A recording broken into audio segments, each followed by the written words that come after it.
TUSD announced it's closing all of its schools on Thursday. Tomorrow morning, Superintendent Gabriel Trujillo says he will make an announcement about whether the closures will continue on Friday as well. He says there are a couple of different ways parents can find out if and when schools will be closed. Number one is our Parent Link system, which is a robocall. Now, understanding that not every single parent is home and our parents have to work, we're also going to be using all of our social media platforms and our website. So Facebook, LinkedIn, we have a Twitter page that will be able to notify parents instantaneously.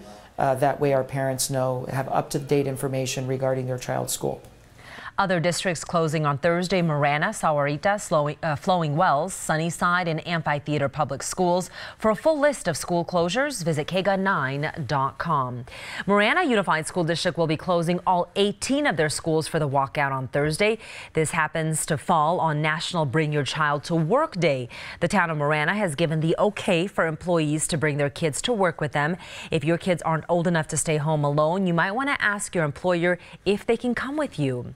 Now, if you can't take your kids to work, there are some childcare options. The YMCA announced they will expand their childcare program to all-day programs. The Jewish Community Center will be offering a full day of activities for grades K through 5th grade. If your child's in Girl Scouts of Southern Arizona's Tucson location is providing activities for about 150 K through 12th graders from 8 in the morning till 5 in the evening. Also, a number of school districts that will close its schools Thursday will provide breakfast and lunches. For times and locations, head to kgun9.com.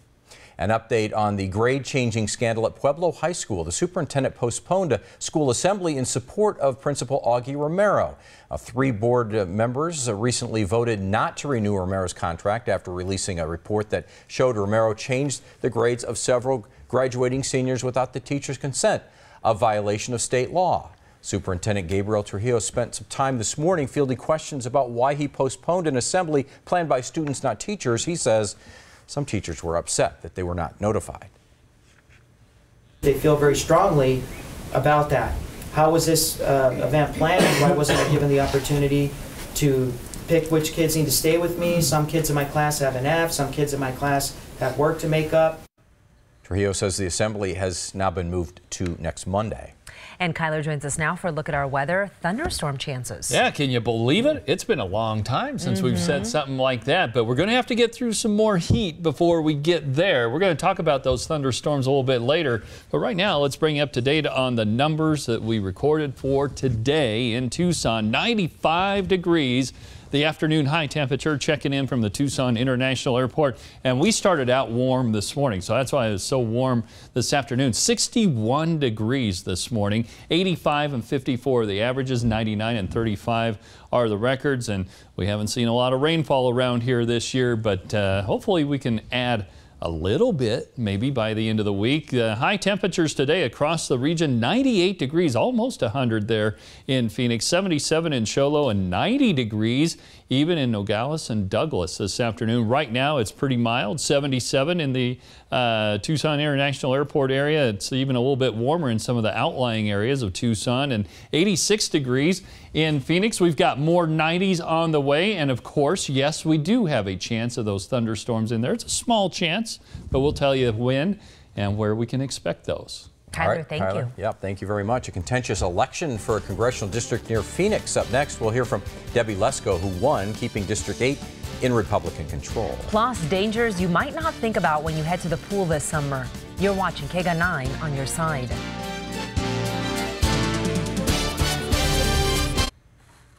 Democrats taking a hit tonight in their bid to retake the House in November. The AP reports Republican Debbie Lesko won the election. She beat Gerald Tipernini by about 9,000 votes tonight. Lesko is replacing former Congressman Trent Frank's seat. He resigned in December amid sexual misconduct allegations. Here's Lesko just minutes after being declared the winner. Life takes us on journeys, and this is an incredible journey. And I want to promise you that I am going to continue to work hard for the people in my district and continue to represent you with the values that have made our nation great. The results come as Democrats are hoping to gain a majority in the House or Senate. Well, nice night, at least cooler than it was this afternoon, which we do appreciate, Kyler Diggs. Cooling off at night. Yeah, it will be, but we're going to be off to a mild start again tomorrow morning as you head out the door to go to work. 68 degrees and another warm afternoon is on the way. But we got those thunderstorms in the forecast. We'll talk about that too. Thanks, Kyler. This nice weather, though, means families are going to be spending more time at the swimming pool. Next, a mother has a warning about dangers you don't always think about during a trip to the pool. You're watching KGUN 9 on your side.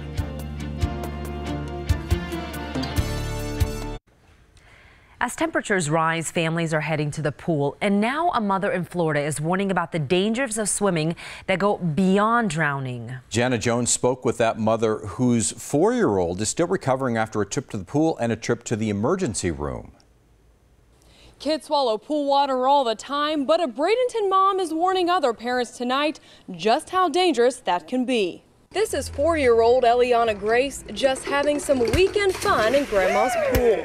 Eliana was playing with a pool noodle, and somebody would swim by and she would spray them, and then somebody would spray her back when she wasn't looking. Her mom, Lacey Grace, said innocent fun got really dangerous. And then she just happened to put her mouth on the noodle the same time that somebody else was picking it up to spray her, and didn't realize she was on the other end, and pretty forcefully put the water down her mouth. Within 20 minutes, Eliana seemed fine and went back to playing.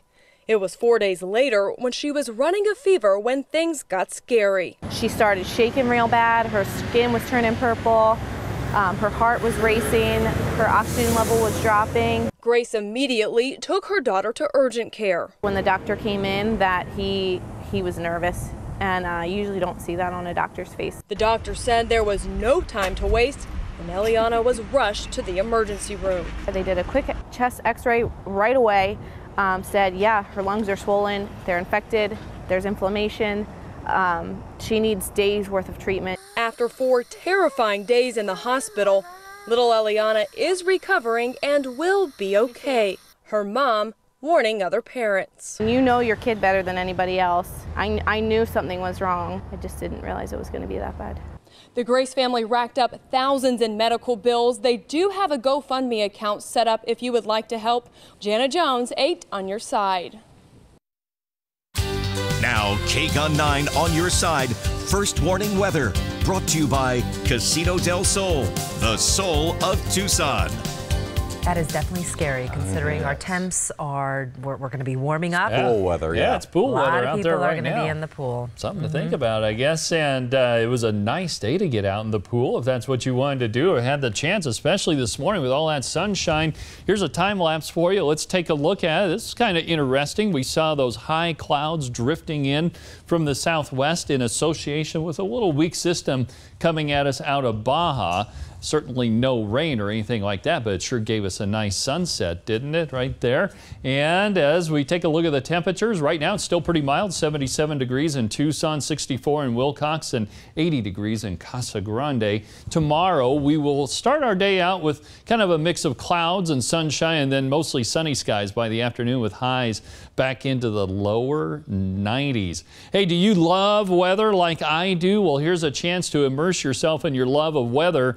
The National Weather Service here in Tucson has some weather spotter training classes going on right now. They've already had a few, and we've got a few more coming up. There's a couple for you there, Sells and Sierra Vista over the next week. And these are free training sessions where you can learn about the clouds, severe thunderstorm recognition and reporting, and severe weather safety rules, and a bunch of other things. And if you want to learn a little bit more, head on over to the National Weather Service Tucson website, and you can get details on exactly when and where those classes are. But they're always looking for spotters, which also helps us out here because we all kind of connect for that information, and it helps us, especially during monsoon, to get some very important information out to you. 49 degrees in Albuquerque right now, 44 at the Grand Canyon, and 79 degrees in Yuma.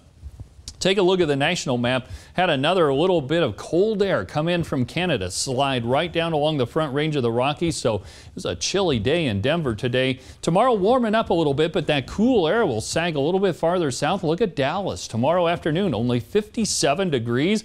and 50 degrees in Chicago, 60s along the west coast and 80s along the Gulf Coast. This slow-moving storm system that passed over us a few days ago gave us all that wind late last week. It is still trying to move offshore. It's going to get a little shove here from this little system coming out of the Rockies and into the Central Plains, but still quite a bit of rain for the Northeast, and that'll be moving into New England overnight tonight. As we bring it back to the west for us, we will see just a few high clouds in association with that weak system moving through.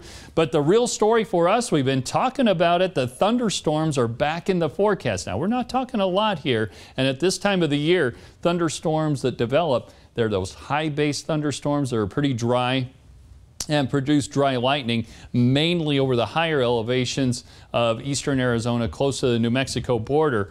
And that's our main concern as we head into the weekend, is dry lightning. So don't want to see any wildfires sparked, but certainly we'd like to see some rain out of some of those thunderstorms. We'll see how that shapes up, and some of those thunderstorms could get as far west as Tucson. Now, overnight lows tonight will be in the 50s and 60s, and then as we head on into tomorrow, we'll see 80s and 90s back on the map, very much like what we saw today. Low to mid 90s to the west of Tucson. That's about where we'll be in the metro area. And your 7-day forecast will stay in the 90s through the end of the week, and then a little cool front passes through on Sunday and cools us back into the 80s for the start of next week. Let's head back to the desk. Kyler, thank you. Jason Barr here now. Many of the teachers also coach, and they'll be part of the walkout coming up. Yeah, they do. And so the question is, will that walkout affect the spring sports schedule? My report on the area's top-ranked team as it heads into the state tournament. That's coming up next. Plus, Rob Gronkowski makes a decision regarding his football future. You're watching KGUN 9, real news for almost 62 years.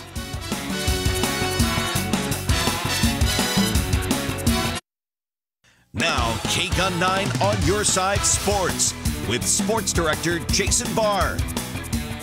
We're talking about the teacher walkout and high school sports with educators on deck to walk out. I visited Sabino baseball today. This as the SaberCats are the top seed in the upcoming Class 3A state tournament. At 25-3, Sabino baseball is the top-ranked small school in the state.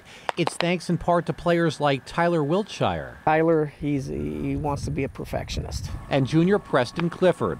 Preston is he's straight up just a competitor. But whether Preston and the SaberCats can continue to compete has been in question. Thursday is the TUSD teacher walkout. I think we're all just going to try to focus and keep our minds off of it. Basically just try to keep moving through it. And baseball coach Mark Chandler teaches history at nearby Saguaro. We have a saying here, a lot of coaches, I believe, the best part of your day comes at 3:30 p.m. when you're out on a baseball field. And here, this is your refuge. And likely everywhere, the season will continue as planned. Thursday's teacher walkout might cancel classes, but it won't cancel any of the hits or walks here on the baseball field. To me, it's two separate entities, what I do in a classroom and what I do out here. And regardless of what happens past this Thursday and Friday, I'll be here. Chandler isn't here for his relatively small stipend for coaching. It's about the game and the relationships I build with kids out here and my coaches. And assistant principal Jay Campos says the school will step up to the plate if it needs to regarding transportation to the upcoming state tournament. Our coaches will be ready to prepare the kids. We'll get buses and transportation lined up as needed. The show will go on in athletics for TUSD and Sabino High School.